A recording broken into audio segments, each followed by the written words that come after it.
ya, orang tua kan adalah panutan terbesar. Dan kemudian perilaku dan akhlak orang tua itu dilihat, didengar, dan diperhatikan oleh anak, serta direkam di benaknya. Ya, ini kita perlu pahami, karena ini kerjanya otak. Nanti kita lihat otak bagian mana yang merekam ya semuanya ini. Ya.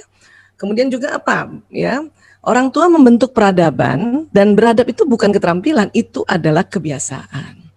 Banyak sekali orang tua tanya sama saya, ya, bagaimana caranya Bu Aisyah supaya anak begini, ya Bunda kasih contoh, ajarin, dan setiap hari dilakukan, ya, lagi-lagi lakukan lagi. Dia masih belum bisa, ajarin lagi, nasihati lagi, besok lagi belum, ajarin lagi, emang begitu. Ya, inilah yang nanti membentuk kebiasaan. Ya, karena hasil dari ya pendidikan, hasil dari pengajaran, hasil dari bimbingan binaan kita itu baru nanti terasa ya toh dia mulai berbuah 10 tahun yang akan datang. Jadi terus saja ayah bunda ya. Tentu kita karena ada yang namanya institusi sekolah, kita dibantu oleh bapak ibu guru. Baik, sekarang ini otak manusia. Semua modul saya itu saya pasti kasih lihat otak manusia supaya kita ingat bahwa Allah memberikan kita satu organ yang luar biasa ya, yaitu otak. Jadi ini ada otak besar, ada otak kecil ya. Kemudian otak ini Allah bagi dua. Ya. Ada belahan kanan, ada belahan kiri. Simpan di atas, paling atas tubuh kita, dalam kepala yang dilapisi banyak lapisan-lapisan untuk melindungi otak ini. Ya. Nah, kemudian di dalamnya itu ada neuron. Ya, ada namanya sel otak kalau bahasa kita ya. Tapi kalau kita kesepakatan bahasa Latin kita sebutnya neuron. Anatominya kurang lebih seperti ini. Dia terdiri dari kabel-kabel. Ya, ini ada kabel-kabel juga banyak. Bu Aisyah, repot banget sih belajar otak. Ayo mari kita analogikan saja ya. Jadi satu neuron ini kerjanya seperti satu komputer yang tercanggih di zamannya. Dan kata para ahli kita banyak banget ini. Kurang lebih 100 miliar lah. Jadi bayangkan kalau kita ambil faham yang 100 miliar, berarti ada 100 miliar komputer di otak kita masing-masing. Di otak anak-anak kita, Masya Allah. Kita satu komputer kita aja atau satu laptop kita aja kita jaga baik-baik ya. Kita lap-lap, kalau dibawa supaya nggak jatuh kita bawa baik-baik gitu. Padahal di otak ini ada 100 miliar. Ya. Dan ada kalimatnya, ya seperti komputer yang tercanggih di zamannya. Untuk itu berarti otak anak-anak di zaman-zaman berikutnya itu lebih canggih memang. Ya, itulah Rasulullah SAW ya meminta kita orang tua untuk mendidik anak sesuai zamannya. Ini harus diingat baik-baik ya, sesuai zamannya. Karena otak anak itu lebih canggih dari otak kita. Ya, apalagi saya yang lahir tahun 60-an, ini otaknya udah generasi X, 100 miliar juga. Cuman lebih canggih anak-anak saya yang generasi milenial, generasi Z, apalagi generasi alpha. Jadi ini yang harus kita pahami. Dan kemudian sel-sel ini dia akan tersambung-sambung kabelnya. Bagaikan ini laptop, ini kabel-kabel ini nanti yang tersambung di stop kontak. Kalau yang kabel-kabel ini yang namanya dendrit itu yang bayangin laptop, di pinggir laptop itu kan ada tempat-tempat kabel yang bisa untuk disambungkan dengan laptop lain kah atau dengan perangkat lain kah, ya. Dengan sound system, dengan mic, dengan LCD dan sebagainya ya. Laptop manusia saja itu cuma berapa itu potensinya? Paling 5. Ya, kalau ada konektor-konektor paling berapa? Kita satu neuron ini bisa berpotensi tersambung 20.000 sambungan. Dan apa yang terjadi? Dia akan terjadi sambungan-sambungan kurang lebih seperti ini. Ini ada peristiwa kimia di sini dan juga ada peristiwa fisika di sini. Sini ada listriknya. Setiap orang pada saat dia melihat sesuatu maka tersambung di otaknya. Mendengarkan sesuatu maka tersambung di otaknya. Menghidup sesuatu maka tersambung di otaknya. Mengucapkan sesuatu, menyentuh sesuatu, mengecap sesuatu, maka tersambung di otaknya. Para ahli meriset, mengobserve, mensurvei, wah pokoknya semuanya ya. Bayangkan dikatakan dalam 1 detik 2 juta informasi masuk di otak kita dan dia tersambung-sambung. Dia tersambung-sambung, Masya Allah. Ya. Bu Aisyah, kalau informasi itu diulang-ulang, apa yang terjadi? Sambungannya berulang. Nah, sambungan yang berulang-ulang inilah yang membuat kita nanti tambah faham. Sudah paham Bu Aisyah, saya sering banget dengar ya apa yang Bu Aisyah bilang, misalnya gitu ya, atau anak-anak mengatakan, udah sering nih, udah diceritakan sama Bapak Ibu guru ini waktu saya sejak TK, sekarang SMA diulang lagi, maka nanti akan tambah paham dan tambah sadar.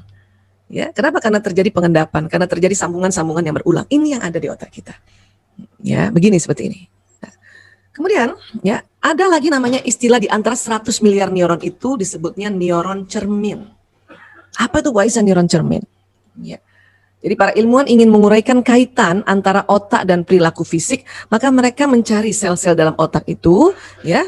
Mereka menemukan sejenis neuron dalam otak yang secara teoritis dapat dikatakan sebagai penyebab utama mengapa seseorang bisa belajar dengan mengamati orang lain, ya. Nah, ini yang nanti kita bisa pahami, ya. Nah, kemudian apa lagi? Jadi ini namanya neuron cermin, ya, atau mirror neuron, ya. Jumlahnya berapa Bu Aisyah? Dikatakan jumlahnya ya kurang lebih 30% dari yang 100 miliar tadi. Banyak itu, ya, banyak kan? Nah, kurang lebih di sebelah mana itu neuron cermin Bu Aisyah? Kurang lebih di sini. Jadi kan di otak nih kan tadi terbagi dua ya, otak besar, otak kecil. Nanti otak besar terbagi-bagi. Ya dia sudah terbagi belah kanan, belah kiri, nanti terbagi-bagi. Yang merah ini kita sering sebutnya bagian depan. Atau kalau bahasa Latinnya lobus frontalis. Ya, ini kesepakatan para ahli internasional untuk kita menyebut organ-organ tubuh kita ini pakai bahasa Latin atau bahasa medis supaya lebih universal saja ya. Nah, tapi apapun itu ini Allah mendesain otak kita nih paling depan ini lobus frontalis. Disinilah nanti ada neuron cermin. Dan disinilah nanti setiap kita memberikan ajaran pada diri kita kah, pada anak kita kah, lewat penglihatannya, lewat pendengarannya, atau lewat perasanya dan sebagainya, nanti masuknya tersambungnya di neuron, ya, neuron yang ada di lobus frontalis, baik yang neuron yang cermin maupun neuron yang bukan cermin. Kalau neuron cermin itu, ya namanya juga bercermin kan, dia melihat orang tuanya, ya melihat gelagat ibunya, perangai bapaknya, ya perangai bapak ibu guru, itu masuk di situ. Sadar atau tidak sadar, atau biasanya disebut bekerja secara bawah sadar. Ya. Nah. Kemudian dari otak ke badan ini ada sistem saraf. Ini berulang kali saya kasih tahu kayak gini. Kenapa? Karena ini di tubuh kita. Ya. Dan ini nggak berubah-berubah ini. Paling kalau ada yang berubah itu ya sarafnya kejepit kah, atau sarafnya ya dia mencong sedikit gitu ya. Tapi inilah tubuh kita dan kita harus kenali cara kerja tubuh kita. Ya, jadi dari otak ini akan keluar sistem saraf ke batang otak dulu, ke tulang belakang, nanti tulang belakang ke seluruh tubuh, bahkan ke wajah, ke leher, ke seluruh tubuh sampai ujung-ujung jari, kaki, jari, tangan. Ya. Dan sistem saraf ini kerjanya kayak kabel listrik. Dia jalan listrik ke sini dan membawa pesan apa yang ditangkap oleh indera-indera untuk direkam di otak, dan juga nanti yang sudah ada di otak juga nanti akan pesan itu jalan lewat sistem saraf ini untuk membentuk sebuah perilaku. Ya. Nah, jadi kalau gitu Bu Aisyah, ya, apa yang anak-anak pelajari ini sangat bermanfaat nggak? Oh iya, apalagi masih muda. Sistem sarafnya masih belum banyak tersambung dengan hal-hal yang dia pelajari. Untuk itulah kita perlu mencarikan tempat di mana waktu tersambung-sambungnya neuron ini itu tempatnya aman, nyaman ya, dan betul-betul karena kita keluarga muslim harus dimasukkan ke sekolah yang sekolah Islam supaya dari kecil sudah diajarkan hal-hal yang berkaitan dengan ad-dinul Islam. Kemudian budayanya budaya Islam, konsep-konsepnya konsep Islam, agar apa? Agar tersambung otaknya anak-anak. Karena masih muda nih, masih bagus banget. Itulah juga mengapa kita ini giat untuk ya mencarikan tempat sekolah yang anak-anak ini bisa baca Quran, belajar Quran, bahkan menghafal Quran, mumpung otaknya masih bersih dari sambungan-sambungan. Kalau kita ibu-ibu barangkali sudah ada sambungan macam-macam tuh, ya, sambungan gimana cara bayar listrik, bagaimana kita caranya bebenah rumah, bagaimana dan sebagainya ya. Makanya anak-anak yang masih kecil, masih muda ini sangat baik sekali ini. Ya, nah nanti kenapa? Supaya nanti isi otaknya ini ya itu akan jalan di badan. Dan ingat juga neuron cermin banyak loh, 30%. Makanya tetap ya kita sebagai contoh untuk anak-anak ya. Orang tua adalah contoh anak-anak. Kalau kita bicara orang tua bukan hanya ayah bunda saja, tapi juga bapak ibu guru, orang-orang yang ada di rumah kita, ya, kakek neneknya, bude pamannya dan sebagainya, ya. Hanya memang kita tidak semua orang bisa kita minta bantuannya untuk berperangai baik ya. Malah yang paling penting adalah ayah bundanya. Lebih penting lagi bundanya. Ya ini. Oke. Baik, sekarang. Ya. Nah, jadi kalau sistem saraf ini kayak kabel listrik, ya, maka itu tadi apa yang dilihat, didengarkan, dirasakan, dikecap, dihidu, diraba itu nanti masuk. Ya, masuk ke otak dibawa oleh kabel-kabel ini. Ya. Sehingga nanti apa? Membentuk perangai, membentuk perilaku, membentuk akhlak. Itulah makanya harus diisi. Ya, harus diisi. Itu terasa sekali ya di dalam diri saya yang waktu itu kemudian saya kuliah kedokteran, ilmu yang saya dapatkan di sekolah Islam itu ya mewarnai apa yang ada di otak lobus frontalis saya. Saya juga melihat perangainya para guru-guru saya pada saat itu yang santun-santun, Masya Allah. Ya, itu masuk ke rekam. Sehingga tentu ya sama nih, nanti masuk ke fakultas kedokteran dari sekolah mana saja nanti keluarannya tetap beda. Ya, polesan-polesan atau sibgoh dari konsep Islam itu dia ya sangat bermakna untuk membentuk perilaku. Ya, baik. Ya, jadi jalan nih. Nah, termasuk juga kalau kita mau arahkan anak-anak, kita nasihati kan kita omongin tuh, masuk di telinganya kan, ya. Nah itu jalan. Makanya hati-hati bicara. Dan bukan hanya telinga yang menangkap anak ini, matanya juga. Makanya hati-hati bersikap. Ya, misalnya azan maghrib, ibunya suruh anaknya sholat. Sholat. Ini udah azan maghrib, ayo sholat. Alhamdulillah bagus itu. Di telinganya, ayo sholat. Tapi pada saat itu mata anak melihat ibunya masih pegang gadget. Nggak beranjak sedikit pun dari kursinya, walaupun ibunya bilang, ayo sholat. Ya, anak kan kadang-kadang nggak tahu kalau ibu tidak menginformasikan. Mungkin ibu tidak sholat karena mens, tapi anak nggak tahu kalau ibu tidak menginformasikan. Makanya harus lengkap. Ayo nak sholat nak, gitu. Ya, bunda kali ini sedang berhalangan. Nah, supaya dia lihat dan tahu. Ya. Tapi buat anak-anak yang masih muda, ibunya suruh sholat, kemudian matanya melihat ibunya masih pegang gadget, itu kadang pesan yang dari mata nanti mendelete atau menghapus pesan yang jalan di telinga. Nah ini yang bahaya. Malah kalau perlu walaupun kita sedang berhalangan bunda, pada saat kita suruh anak sholat simpen juga dulu gadgetnya. Ayo kita bantu anak ya, gelar sajadahnya kan, carikan sarungnya, kamu kenanya. Supaya apa? Antara pendengaran, penglihatan ya yang ditangkap oleh anak itu sejalan. Sehingga pesan yang ada yang jalan ke sistem saraf itu jauh lebih kuat. Ya, jauh lebih kuat. Jadi kalau saya ditanya sama ibu-ibu gimana sih membimbing anak-anak, ya sudah ini caranya, ini lewat sistem saraf. Ini namanya neuroparenting, gampang kan? Ya. Jadi hati-hati juga bicara. Karena banyak ibu-ibu ya, anak lagi main gadget gitu kan, azan nih, misalnya azan maghrib. Si ibu mungkin kesel, ngomongnya nggak lembut, nggak baik, marahin sama anak. Apa yang kata ibu-ibu sering yang diomongin sama anak-anak? Main terus. Oh udah. 3 kali disebut main terus, yang jalan nih main terus. Itu anak tuh susah loh, lepasin gadget itu susah, dia main tuh. Ya. Kalaupun dia lepas dia bingung. Lo gimana sih katanya azan maghrib, harusnya azan maghrib kemarin bilangnya kalau azan maghrib ya dilarang main. Sekarang hari ini suruh main terus. Bingung anak kan? Bingung dia. Makanya hati-hati dalam kita mengucapkan sesuatu dan harus konsisten. Kenapa sih nggak bilang, nak azan maghrib nak, sholat yuk. Ya, HP-nya simpen dulu. Kan itu lebih enak. Nah, untuk itulah ayah bunda, pada saat kita mau bicara, sebelum ngomong dikeluarin dari mulut kita, supaya sebelum tertangkap oleh anak-anak dan dilihat oleh anak-anak, tanya sama diri sendiri, saya maunya apa? Anak lagi main gadget, azan maghrib, ibu maunya apa? Oh saya maunya dia simpen HP-nya atau gadgetnya, kemudian dia pergi wudhu dan sholat, itu yang disampaikan. Nah azan maghrib, nah, simpen dulu HP-nya, ayo kita wudhu, nah kita sholat maghrib. Gampang kan? Nah itu makanya sampaikan apa-apa tuh tanya sama diri sendiri. Apa yang saya mau sampaikan? Supaya jelas yang jalan ini. Sistem saraf ini enak sekali diajak kita untuk memberikan informasi. Bahaya banget ya Bu Aisyah sistem saraf ini ya. Dia dengar baik jalan, dengar buruk jalan. Iya. Tapi luar biasanya ya Allah. Saya tuh kalau belajar sistem saraf sampai detik ini tuh terkagum-kagum ya. Apa luar biasanya Bu Aisyah? Ya. Allah menciptakan waktu tunda untuk kalimat-kalimat yang negatif. Alhamdulillah Bu Aisyah, saya kebiasaan ngomong negatif. Untung ada waktu tunda. Iya Bu. Cuman kadang kita lupa. Ya waktu tundanya berapa kali? Jalan juga. Ya. Jadi gimana waktu tundanya Bu Aisyah? Kalau kita ngomong yang baik-baik, yang positif ya istilahnya ya positif ya, maka sekali didengar, sekali diucapkan, sekali dilihat dia langsung jalan. Tapi kalau yang negatif, sekali dilihat atau sekali dengar, selalu diucapkan, dia belum langsung jalan. Dikasih tunda oleh Allah dulu.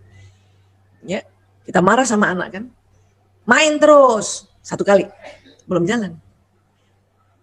Tapi kalau bunda ucapkan sampai 3 kali berturut-turut, yang ketiga jalan. Dan kita, kalau hal yang negatif suka ulang-ulang. main terus, main terus, main terus. Nah, itu jalan nih, ya, jalan. Kok bisa Bang Iza? Karena sistem saraf ini tahu sesuatu yang positif itu frekuensinya antara 200 Hz ke atas. Baik lewat mata ditangkap, baik lewat telinga, baik lewat ucapan, bahkan penghidupan. Sesuatu yang wangi langsung jalan, wangi benar nih. Ya, gitu. Tapi kalau yang negatif, karena semua negatif itu di bawah 200 Hz, itu belum jalan satu kali. Tapi kalau diulang 3 kali, yang ketiga jalan. Maka nanti dia terekam di otak, dan nanti akan terjadi sebuah perilaku. Ini simpelnya kayak gini. Ya. Kenapa sih kalau dikasih waktu tunda? Ya itu bersyukur kita. Karena Allah tahu kita kadang-kadang hilaf. Apalagi ibu-ibu yang lagi panik. Sedang mens pula. Cakep itu. Ya, kita disuruh ya introspeksi diri. Misalnya terbiasa tuh marah-marah, main terus. Astagfirullahaladzim. Kita istighfar tadi, astagfirullahaladzim. Maka istighfar itu mendelete tadi kalimat yang sebelum sempat jalan juga, ditahan itu untuk nggak jalan. Ya, baru kita azan nak, ayo simpan dulu gitu. Itu memang latihan, itu harus latihan. Ya, makanya sesuatu itu harus diulang-ulang menjadi sebuah kebiasaan. Inilah peradaban. Ya. Nah, sekarang kan banyak kayak gini nih. Sejak bayi neuron cermin sudah aktif bercermin pada contoh di depannya. Bahkan jangan salahkan kalau anak-anak sekarang ya, apa-apa main gadget tuh Ibu Aisyah. Apa-apa pakai digital. Ya gimana? Orang lihat kanan kirinya pakai digital. Bahkan pada saat janin masih dalam rahim ibunya juga pegang gadget kan? Karena eranya memang eranya. Bayi lahir keluar juga dokternya atau bidannya juga pakai gadget, bahkan direkam itu kan gadget semua. Ya, neuron cermin udah kayak gini, apalagi kayak gini, ya Allah. Nah ini walaupun ini eranya, tapi kita harus berupaya menyeimbangkan. Gimana caranya? Berupaya menyeimbangkan saja nggak bisa 50%, 50%. Masih kalah pada saat kegiatan kita non gadget. Sekarang saja kita pakai kegiatan gadget. Kenapa? Karena alhamdulillah bersyukur juga. Ada baiknya dengan digital ini. Kalau enggak kita di rumah aja nggak pernah ada tausiah. Gimana? Saya ingat seperti zaman dulu tuh kaset, makanya di mana-mana ada kaset tausiah gitu. Kalau sekarang kan nggak laku lagi kaset kan, dengan mudah bahkan kita bisa berinteraksi seperti ini. Itu juga keuntungannya dari era digital. Hanya gimana caranya kalau bayi kayak gini, tolonglah ya sebisanya jauh-jauh bapaknya itu ya masuk kamar mandi bapak kalau pegang gadget. Kalau mau anaknya neuron cerminnya nggak 30%-nya itu waktu kecil dimasuki dari cermin-cermin seperti ini. Oke. Kemudian untuk supaya kita lebih kenal dalam, sudah tahu neuron cermin, sudah tahu cara-caranya masuk semua informasi ke otak, ya. Nah, kita lebih kenal lagi. Anak kita laki-laki apa perempuan? Ya. Walaisa zakaru kal untha, dan laki-laki tidak sama dengan perempuan. Ali Imran ayat 36. Ini bukan satu ayat, sepenggalan ayat. Ya. Tapi ini treatmentnya sudah luar biasa nih. Kita yang anaknya laki-laki apa perempuan? Gitu. Karena memang beda. Apanya beda Bu Aisyah? Ada fitur-fitur berbeda antara laki-laki dan perempuan Allah desain. Ya. Contohnya apa Bu Aisyah? Ini ada penelitian tahun 99 di King's College London, ya, atau dulu namanya Institute of Psychiatry London. Apa yang berbeda? Paling gampang sekali mendeteksi perbedaan antara laki-laki dan perempuan itu lokasi mengendalikan bicara dan bahasa. Ya, saya yakin ayah bunda saudara-saudaraku juga sering dengar saya bicara seperti ini ya di beberapa seminar umum atau kenapa? Karena saya suka ulang-ulang untuk tambah paham kita. Karena biarpun kadang-kadang ulang-ulang, ibu-ibu juga masih aja menuntut anak laki, ya seperti anak perempuan kalau bicara. Ya, hati-hati. Ya, apa sih yang berbeda? Nah, ini otak laki-laki, ini otak perempuan. Tadi kita sudah belajar otak terbagi dua, belahan kanan, belahan kiri, belahan kanan, belahan kiri. Apa yang berbeda Bu Aisyah? Lihatlah ini, ya kita warna orange ini. Ya, kalau kita orang Sumatera bilang tengok nih ya, warna orange pada laki-laki hanya di belahan kiri, pada perempuan kiri dan kanan. Apa pula nih Bu Aisyah? Ya, ini adalah area Wernicke dan Broca, lokasi bahasa, bicara, kata-kata. Laki-laki cuma sebelah kiri, perempuan kiri kanan. Jadi karena kita punya otak bicaranya Allah desain kiri dan kanan, walaupun kanan memang nggak banyak. Tapi laki-laki cuma di kiri saja. Ya, inilah akhirnya ya ilmuwan itu menghitung-hitung diklik gitu ya. Ternyata laki-laki dalam sehari mengatakan antara 2.000 sampai 4.000 kata, 1.000 sampai 2.000 bunyi vokal, 2.000 sampai 3.000 gerakan tubuh. Jadi rata-rata jumlah komunikasinya 7.000 laki-laki. Ini laki-laki yang sudah mulai besar ya, sudah mulai akil balik. Kalau masih anak-anak masih sepertiganya. Ya. Tapi suami saya enggak 7.000 kayaknya Bu Aisyah. Sedikit sekali dia bicara. Mungkin yang 5.000. Bisa jadi suami ibu yang istilah orang sekarang pendiam. 5.000 ya, cuman ini aja katanya 2.000, bunyi vokalnya 1.000, gerakan tubuhnya cuma 2.000. Tapi suami saya Bu Aisyah senang bicara. Oh, itu mungkin juga watak pembicara yang ekstrovert. Ya, kurang lebih yang 9.000 itu. Tapi memang rata-rata 7.000. Terdiri dari ini ya, bukan kata-kata saja nih. Komunikasi ini semua termasuk gerakan tubuhnya. Perempuan bagaimana perempuan? Karena di otak kiri dan kanan maka didapati 6.000 sampai 8.000 kata, 2.000 sampai 3.000 bunyi vokal, 8.000 sampai 10.000 gerakan tubuh. Jadi rata-rata jumlah komunikasinya sebanyak 20.000 kata. Ini kan beda banget nih. 20.000 kata dengan 7.000. Saya sama Pak Izi beda nih. Walaupun siang hari Pak Izi masih bisa jadi moderator untuk bicara karena masih pagi. Ya, pagi sampai siang Pak Izi masih punya kata-kata 7.000. Saya juga, apalagi saya. Tapi nanti malam hari, Pak Izi sudah diam, saya masih bicara. Karena saya 20.000. Itulah jangan heran, guru laki-laki dan guru perempuan di sekolah masih bisa bicara dari pagi sampai sore. Cuman malam hari Pak Guru sudah diam, Bu Guru masih bicara. Ini karena perbedaan ini. Ya. Oke, bisa sampai sini, bisa sepakat dulu ya. Ini perbedaan yang luar biasa. Makanya anak kita juga gitu. Yang laki atau yang perempuan nih anak kita. Ya. Tapi memang kalau masih kecil ya kita masih bisa mendengarkan ocehannya anak laki-laki karena dia masih di rumah. Sehingga 7.000-nya ini masih di rumah. Coba nanti kalau sudah masuk ya, masuk sekolah yang sekolahnya full day dari pagi sampai sore, udah kuliah dari pagi sampai sore, pulang malam sampai jam 9. Anak perempuan sampai di rumah jam 9 dibandingkan anak laki-laki sampai di rumah jam 9. Ya, anak perempuan mungkin masih bisa Assalamualaikum, Bunda. Masih bisa teriak gitu. Coba anak laki gimana? Kum. Assalamualaikumnya aja nggak lengkap, Kum. Ya. Nanti kita tanyakan sama anak perempuan, ya, misalnya ya, saya punya anak perempuan kan Ragil, Ragil udah datang, gimana sayang tadi kuliah apa, misalnya gitu ya. Dia akan cerita tuh, masih ada sisa-sisa soalnya 20.000 banyak. Apalagi yang wataknya ekstrovert, ya. Cerita ibu-ibu tadi dosen aku, ya Allah ibu, dosen anatomi itu galak banget, ceritalah. Coba anak laki, Kakung, tadi kuliah gimana? Ya gitu deh. Biasa aja, B aja. Nah itu kita harus paham, oh dia anak laki. Nggak usah tuntut dia untuk, ayo dong cerita sama Bunda. Kamu gimana sih? Bunda kan pengen tahu gimana kamu ada di sekolah, bagaimana kamu kuliah. Ayo dong cerita sama Bunda. Bu, anak laki udah habis kata-katanya. Nanti itu yang bikin dia anak laki-laki kesal, makanya nanti dia ya dia ngamuk, dia berontak. Kenapa? Ini nggak bisa dipaksa. Biarin aja dia istirahat. Ya. Ya udah nak, alhamdulillah terima kasih kamu selamat sampai rumah ya. Kalau mau makan ada di meja ya nak, ibu sudah rapikan ya. Misalnya dia datang setelah waktu makan malam ya. Udah nanti dia paling makan nggak bunyi tuh makan, habis itu tidur istirahat. Ya besok lagi baru 7.000-nya ya terkumpul kembali. Nah gitu. Pak Aisyah sih kok nggak banyak ngomong ya? Ya ibu nggak banyak ngomong tapi banyak gerakan tubuh. Ya berarti ibu yang kategori wanita pendiam yang 16.000. Dan ada satu juga riset dari para ilmuwan ini apa? Wanita bila dalam sehari komunikasi kurang dari 16.000 kata, maka tidur malamnya tidak nyenyak. Allahu Akbar. Ya, ya anak-anak kita yang ajarkan sendiri sebagai bundanya, bunda juga walaupun masih juga nyetrika sendiri, mencuci sendiri, masak sendiri dan sebagainya. Tapi insya Allah itu cukup 20.000 itu, Bun. Bahkan 16.000 cukup supaya Bunda malam tidurnya nyenyak, enak, pagi-pagi subuh-subuh bangun segar. Ya, kan ini asik kan kalau kayak gini. Ya. Nah, ya. Baik, kemudian apa lagi? Otak dibelah. Ini ada yang di tengah ini. Berkali-kali juga saya sudah sampaikan secara umum, tapi sekali lagi saya suka ulang-ulang. Bukan buat Bapak Ibu, bukan buat Ayah, buat saya sendiri kok. Kenapa? Ngingetin di otak saya bahwa Aisyah, otak perempuan tuh beda sama laki-laki. Kok harus diulang-ulang Bu Aisyah? Ya karena saya taunya udah gede, bukan waktu kecil.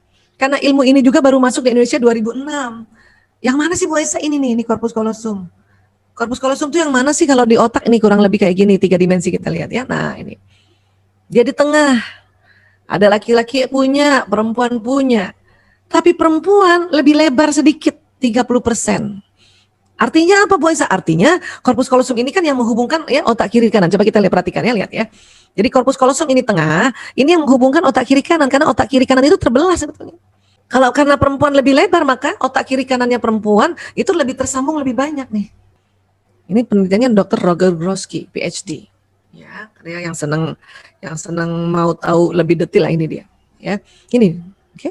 Dampaknya apa, Bu Aisyah? Ya dampaknya wanita mampu mengerjakan berbagai pekerjaan yang tidak saling berhubungan dalam satu waktu. Ini kan nggak saling berhubungan nih. Hari ini juga Bunda mungkin ada yang sambil masak dengerin kita punya seminar hari ini. Nah itulah enaknya seminar online. Mungkin sambil mencuci, mungkin sambil menyetrika, itulah keberuntungannya seminar online. Makanya saya tetap anggap ini satu keberuntungan. Walaupun perlu juga nanti setelah seminar kita buka juga dulu supaya apa, dada-dada. Karena itu silaturahimnya. Kalau misalnya Bunda nggak sempat buka kamera, ya mungkin suara lah menyapa, nggak apa-apa juga. Barangkali Bunda pakai daster, makanya istilahnya gangster, geng daster.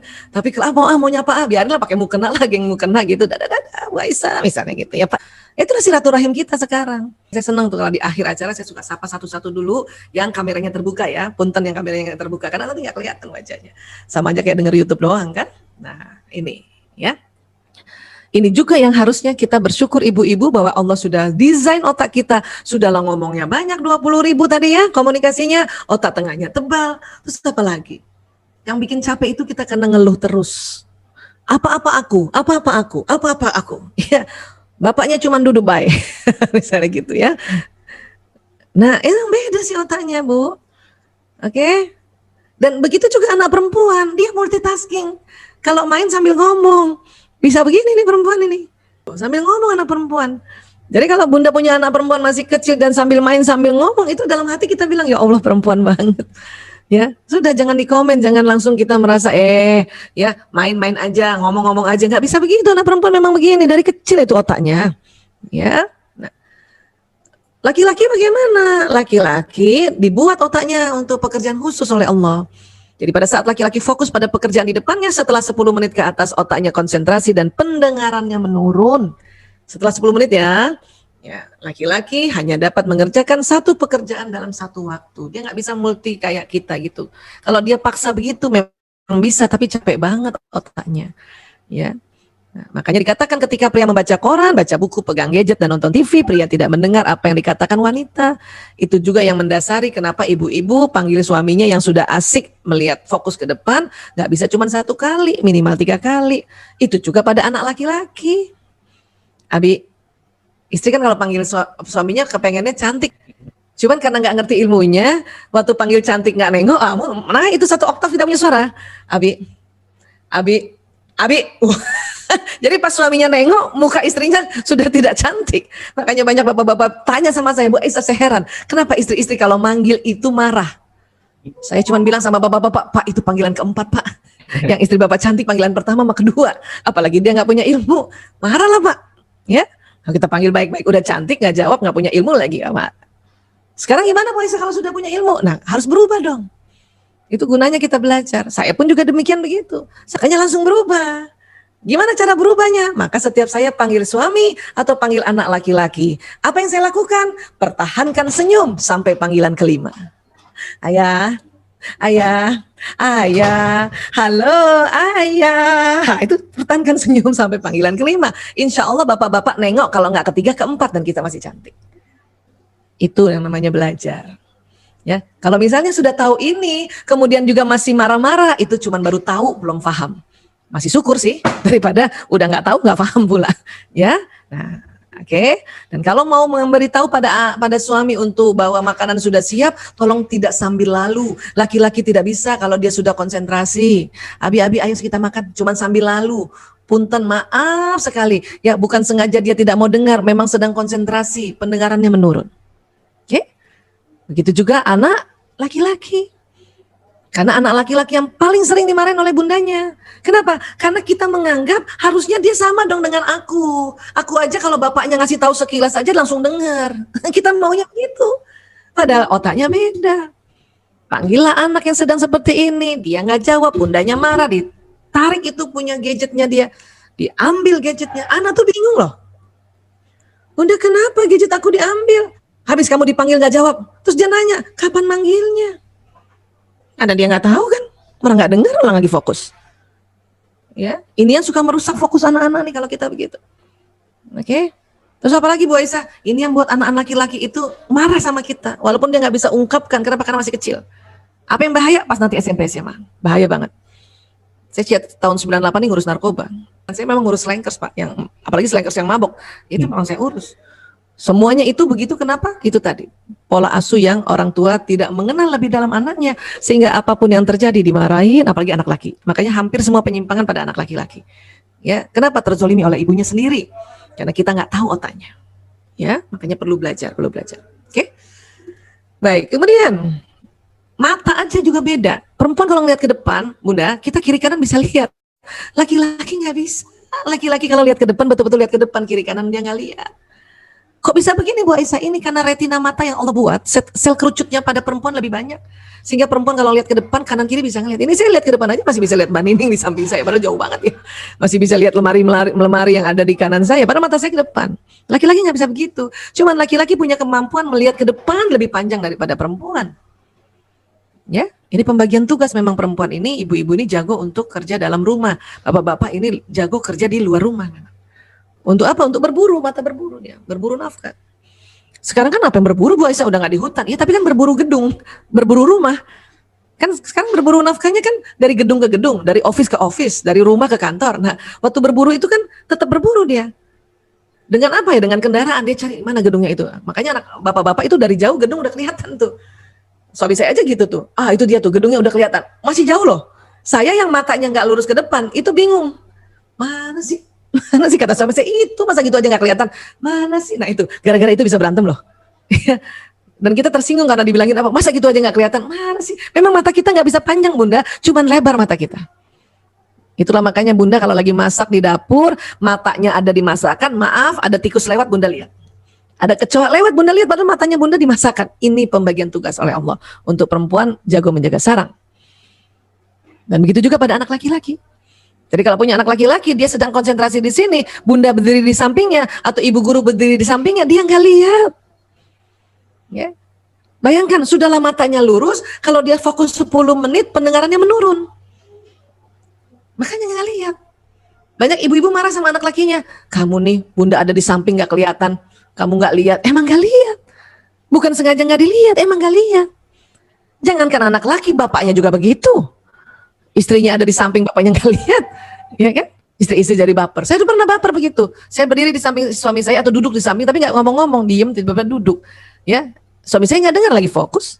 Terus saya marah, tuh kan, saya ada di samping kamu, kamu nggak tahu. Emang dia nggak tahu. Jadi tolong Bunda nggak usah marah soal kayak gini, buang energi tahu, ya.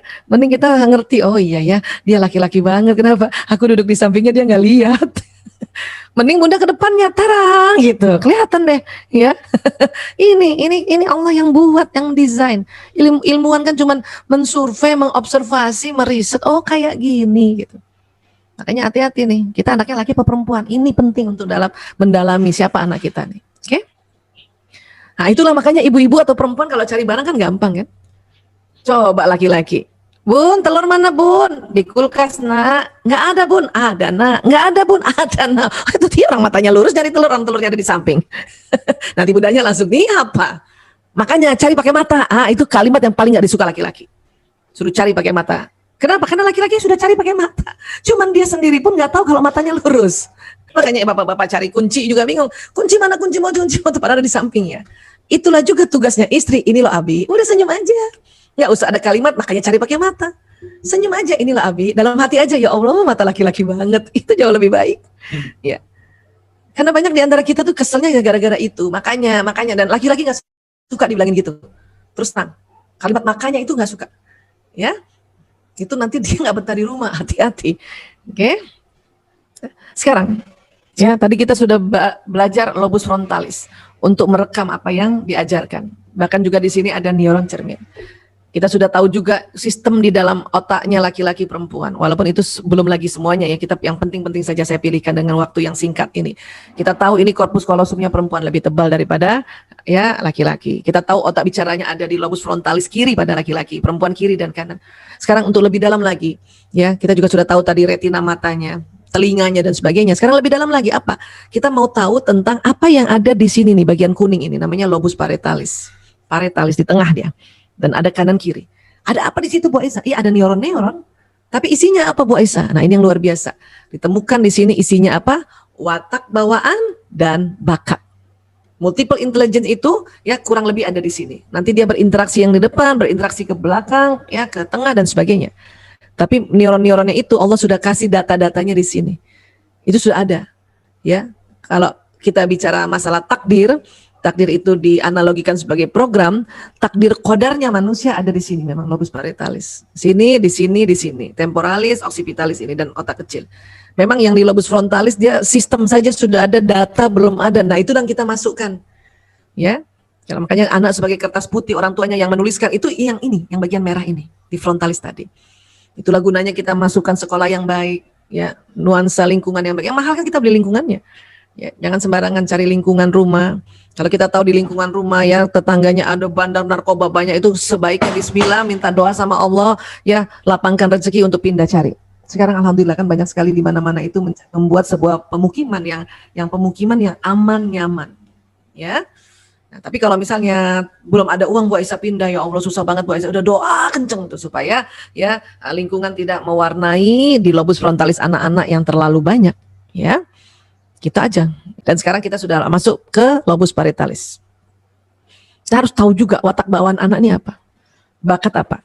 Tapi sekali lagi hari ini tidak bisa detil karena apalagi bakat ya, bakat ini ada modul tersendiri dan itu harus dibahas lebih dalam ya. Cuman watak yang saya mau singgung dulu supaya apa? Supaya ayah bunda ini sudah bisa deteksi. Ya, boleh ya. Nah. Dan ingat, watak itu diturunkan melalui genetik. Ada di kromosom ayah bunda. Kromosom ini ada namanya ya, DNA. Dalam DNA ada gen ya. Nah, si ibu membawa kromosom seksnya itu ya istilahnya ya XX. Bapak XY. Apa sih itu Bu Aisyah, kayak apa sih bentuknya? Nah, kurang lebih kayak gini. Ini pembesaran pakai mikroskop elektronik. Kenapa disebut X? Karena bentuknya kayak X.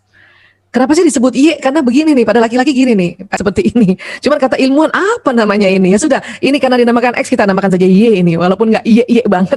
Ya, di dalamnya apa ini? Benang-benang. Ya, benang-benang DNA, benang-benang gennya di situ. Ya, oke. Nah, ini ya, genetik itu, gen itu, DNA itu, dia membawa pesan. Pesan apa? Pesan yang dari bapak ibu kita ini dengan leluhur ke atas. Sampai berapa Bu Aisyah? Sampai 7 lebih gitu. Kalau kita belajar ilmu genetika, ya. Nah, misalnya ibu, ya, ibu saya namanya Ibu Hermina binti Ishak. Ya, beliau ini memang lahirnya di Makassar, tapi dia punya ayah, ya, dan kemudian ayahnya ini dari kakeknya ayah, bapaknya ayahnya itu dari Kayu Agung tuh. Jadi ada genetika Kayu Agung itu masuk juga ke saya, walaupun sekian berapa persen karena saya sudah perpaduan lagi dari ayah saya yang orang Bugis Makassar. Ya. Jadi sifat-sifat Kayu Agung ada pula di saya. Katanya itu tadi, Bu Aisyah kalau ketawa kayak orang Kayu Agung. Ya. Dan itu saya nggak bisa rem, orang itu ada di genetika saya. Ya. Karena ada yang protes juga, Bu Aisyah kalau ketawa jangan gede-gede. Loh gimana itu ada di gen? Ini aja udah ditahan-tahan. Ya. Oke. Nah, kemudian selain informasi bentuk rambut, kulit, mata dan sebagainya, itu jadi juga watak, temperamen dia masuk ada di sini. Ya, dan kemudian nanti dipetakan di dalam otak. Dan tapi jangan salah ya, semua sel-sel di tubuh kita ini di inti selnya ada genetika.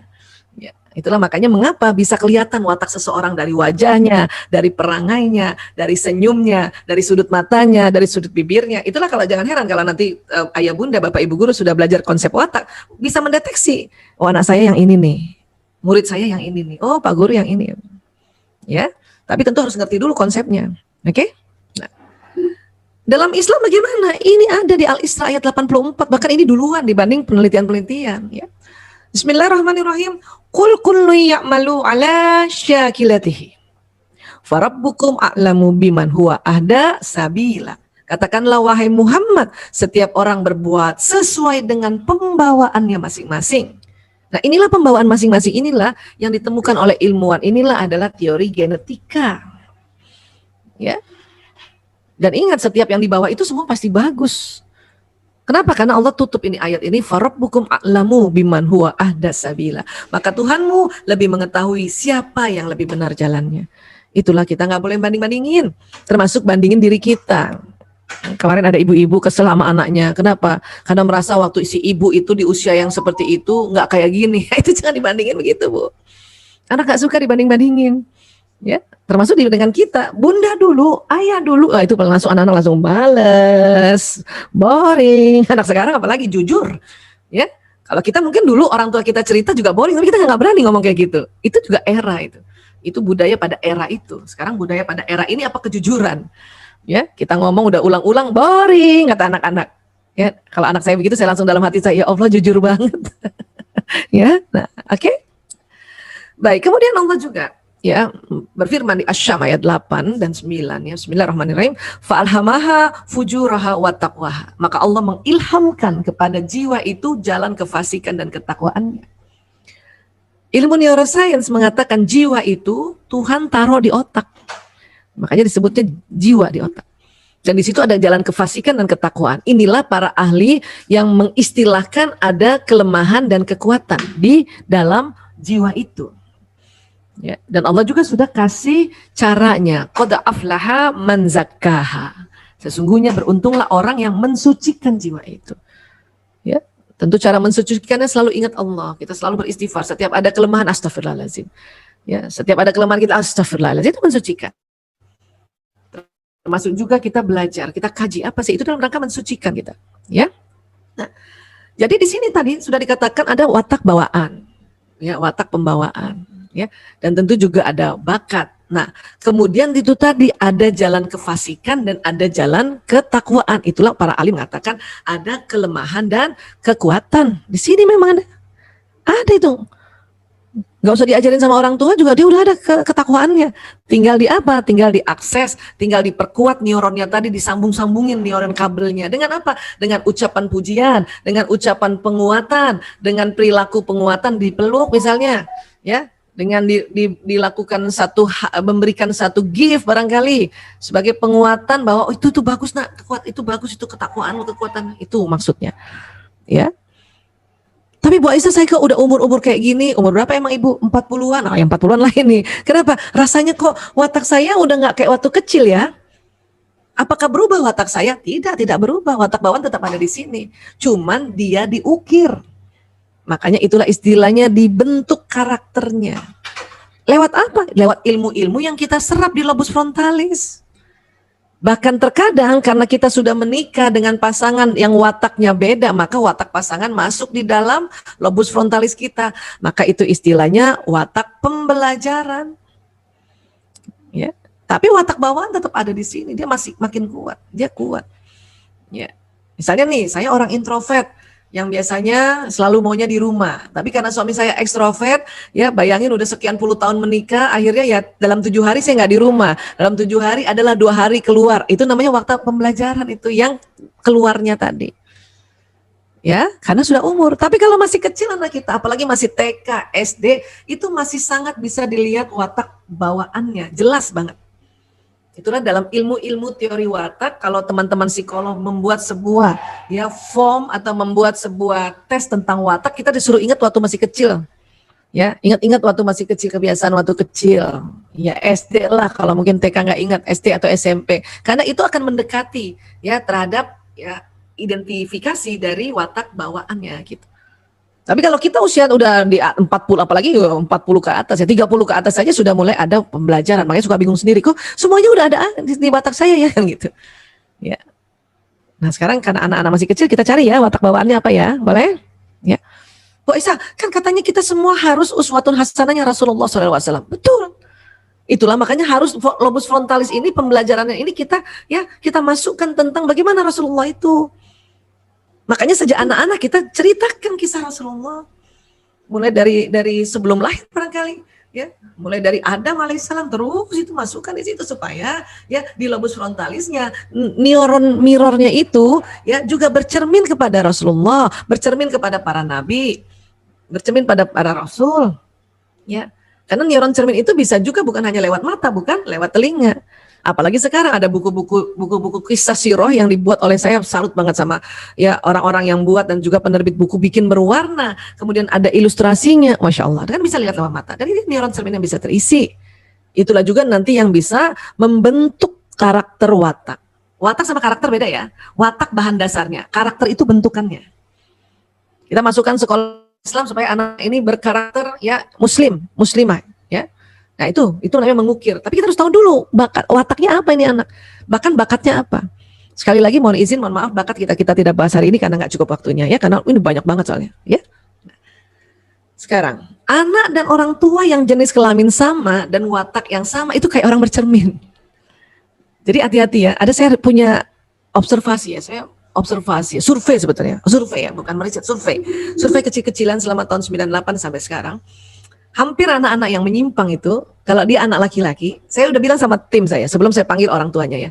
Yuk kita lihat nanti ya. Ini anak ini sama persis dengan bapaknya dan wataknya juga. Betul pas panggil orang tua, konseling, betul kan? Iya Bu Aisyah ya, wajahnya ya dia sama nih anak laki yang jenis kelaminnya sama, wajahnya hampir mirip-mirip, wataknya sama Bu Aisyah. Karena dia bercermin. Kenapa jadi menyimpang? Karena orang tua setiap dari kecil yang namanya melihat cermin selalu protes yang jelek kan. Kalau kita bercermin kan gitu kan, ini kurang, aduh ini kurang, kacamatanya kurang. Nah itu begitu. Dan pada anak ada narkoba yang perempuan, saya bilang sama tim saya, coba kita ajak konsultasi ya, kita lihat wajah ibunya ya, dan lihat otak ibunya. Betul itu. Itu tinggi loh. Saya punya angka surveinya itu 90% loh. Ya.